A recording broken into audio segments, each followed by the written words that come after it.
Le temps des solutions approche.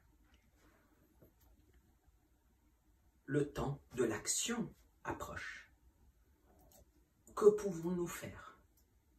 Que pouvons-nous faire pour que ça aille mieux? Que pouvons-nous faire pour que nous soyons mieux?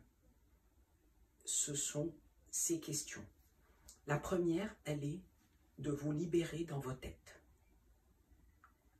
Des millions et des millions de gens, probablement des milliards de gens, sont mécontents de la situation. Simplement, ils se sentent isolés et impuissants. Ça commence par reprendre leur liberté dans leur tête. Votre liberté dans votre tête. Votre liberté dans votre tête. Vous êtes nombreux, nous sommes nombreux. Alors, que faire? La première, c'est commencer à regarder les données, les chiffres. Discuter avec vos amis. Tous les espaces de discussion ont été fermés et restreints. Eh bien non, soyez discutés. La solution viendra de l'autre. Quand vous avez un problème chez vous, vous avez besoin de l'autre. Quel qu'il soit, vous avez besoin de l'autre. Donc, discutez avec les autres. Discutez des endroits qui réussissent. Regardez quelles sont les options pour réussir. Stop les dogmes.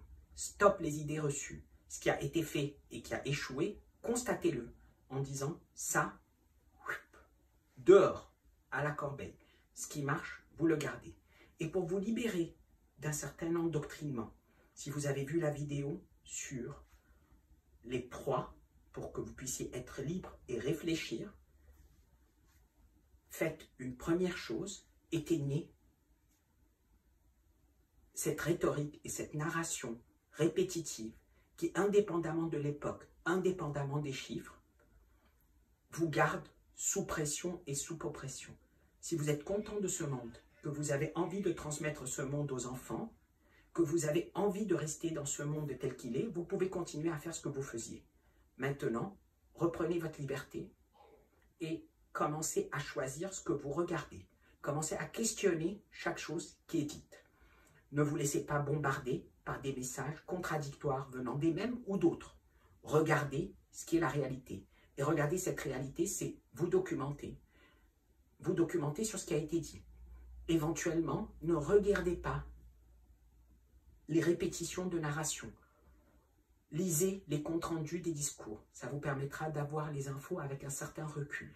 Et ça enverra un message à toute la presse et tous les médias qu'ils doivent avoir un dialogue plus profond, d'un niveau plus élevé, beaucoup plus ouvert à la recherche de solutions, en constatant où ils sont mauvais et où est-ce qu'ils doivent réfléchir. Parce qu'eux-mêmes répètent un message, et le message qu'ils répètent est celui qui leur apporte de la pub et de l'audience. Donc si vous n'êtes pas d'accord et que vous voulez voir des choses à partir d'éléments plus neutres, plus ouverts, choisissez vos sources, soyez actifs. Reprenez votre vie en main. Reprenez votre vie entre vos deux mains.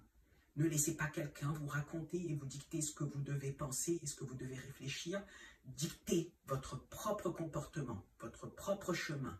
Lisez, faites vos choix, dialoguez, ouvrant un grand débat national et puis international, sur quelles sont les solutions, qui est-ce qui a réussi, et pas tout le temps une répétition qui nous a amenés à faire partie des zones qui ont le plus souffert et qui sont les plus mauvais, qui ont souffert économiquement et qui vont souffrir économiquement, qui ont souffert en termes sanitaires, qui ont souffert en termes de liberté, avec un été pourri, un début d'automne pourri, un hiver pourri. Combien de temps voulez-vous rester dans ce monde pourri? Car répéter tout le temps la même chose et s'attendre à un résultat différent, on attribue à Einstein que ça relève de la folie. Alors, prenez le temps de prendre votre liberté de penser. Prenez-la. Arrêtez de vous faire remplir la tête. Réfléchissez. Faites votre propre opinion. Documentez-vous. Et puis discutez avec les autres. Discutez avec un maximum d'autres gens. Les sphères de discussion ont été fermées. Elles existent encore en termes électroniques. La liberté d'expression est fondamentale. Et les points de vue différents sont fondamentaux. alors utilisez les droits fondamentaux qui vous restent pour pouvoir réfléchir à ce que sont les bonnes solutions. Je ne dis pas de rien faire, je dis au contraire de faire beaucoup plus, d'être acteur. Ce n'est pas en vous planquant au fond d'une caverne avec un virus qui vous attend à la porte que vous allez rester toute votre vie au fond de la caverne, que vous allez garder vos enfants et vos petits-enfants. Ce n'est pas avec une situation qui deviendrait trop tendue, ce n'est pas avec une situation qui deviendrait économiquement difficile à supporter. C'est au contraire en commençant à construire et à construire aujourd'hui et maintenant, avec les outils d'aujourd'hui et de maintenant, construisez un avenir radieux, un avenir qui vous permet d'être en meilleure santé, un avenir qui vous permet d'être mieux. On ne vous a pas parlé de la vitamine D, les études s'amoncellent sur la vitamine D, sur le soleil, elles s'amoncellent sur le soleil, sur un certain nombre de traitements qui ont été interrompus.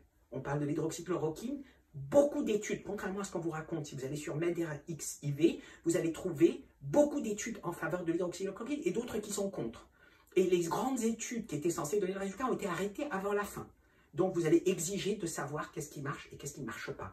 Vous allez exiger de prendre le temps de réfléchir et de faire vos choix, nos choix, collectivement, parce que nous sommes ensemble et nous sommes très nombreux à avoir un point de vue différent.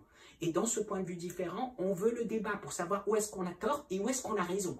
Car la solution existera. Et puis, je vous le répète, il y a des pays qui ont eu beaucoup moins de contraintes, beaucoup plus de liberté, qui ont mieux préservé leur économie, qui ont mieux préservé leur santé.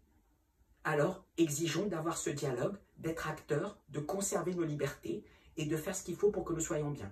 Et ça commence par, si vous éteignez votre télé et qu'il y a une chute forte dans l'audimat, ça va envoyer un message très fort à tous les dirigeants que nous voulons un dialogue, un vrai dialogue et des vraies solutions qu'on choisira ensemble de façon sereine, comme toute société démocratique et comme ont réussi beaucoup de pays.